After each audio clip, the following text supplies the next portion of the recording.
מה קורה? אני מקווה שעכשיו שומעים אותי, אני עושה את זה עוד פעם בשביל עומר, כי הוא אמר שהסאונד היה ממש גרוע בסרטון הקודם. אני אעשה את זה קצר, כי אני פשוט לא רוצה לחזור על אותם הדברים אם מישהו ישמע את זה שוב, אז זה פשוט בנייה של אקסייבר ששיחקתי איתה קצת. כרגע אני קצת הולך לדקים אחרים, אבל אני יכול להגיד שבכל הניסיונות שהיו לי זה פעל די טוב. עשיתי הרבה הצפות, הרבה OTK, במיוחד הנטוריות גמרו אנשים, שני אלה. יותר ברקיול נחשב, כאילו טיפה יותר קשה להביא ביסט.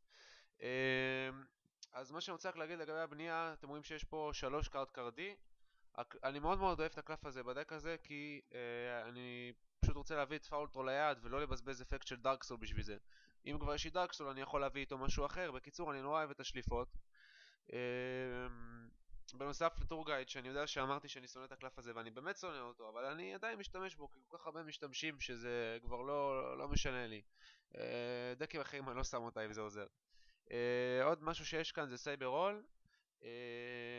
אני יודע שהרוב לא משתמשים בזה וזה נראה כאילו מוזר, אבל זה מאוד מאוד מאוד חזק כשזה ברגע הנכון.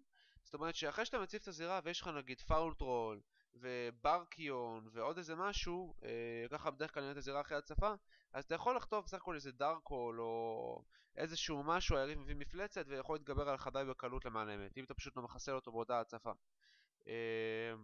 ולכן סייברול הוא פשוט אדיר. זאת אומרת, אני ניגדתי קיוס עם זה, ניגדתי טור גייד. אתה יכול לנגד המון המון המון המון דברים עם סייברול. אז זה קלף שכשהוא בזמן הנכון הוא יכול להיות מאוד מאוד חזק. תחשבו שיש לכם כאילו שני סייברול, סולם ג'אג'מנט ושתי סולם וורניק. זה המון המון ניגודים. והדבר האחרון זה גוטומס. בגרסה הזו לפחות אני חושב שפשוט קצת קשה להביא דברים לגרייב, זה לא כזה פשוט כמו שזה נראה, ואם אתה מביא דברים לגרייב אתה כבר מבזבז אותם, אתה סתם זורק דברים, כאילו זה לא הכי קל בעולם, למי שמנסה ופתאום מגלה שזה ככה. אז שמתי רק עותק אחד כי ביותר זה נתקע לי. בשליפות, אני יכול להגיד שבמשחקים האחרונים שלי היו לי קצת שליפות קורות, כאילו אולי טור גייד ביד, איזו מלכודת, כאילו לא הצלחתי לעשות איזה הצפה עם ואוטרול, אבל בסך הכל רוב הפעמים זה היה בסדר ואני מציע לכם לעשות ולראות אם זה פועל בשבילכם. אז זהו.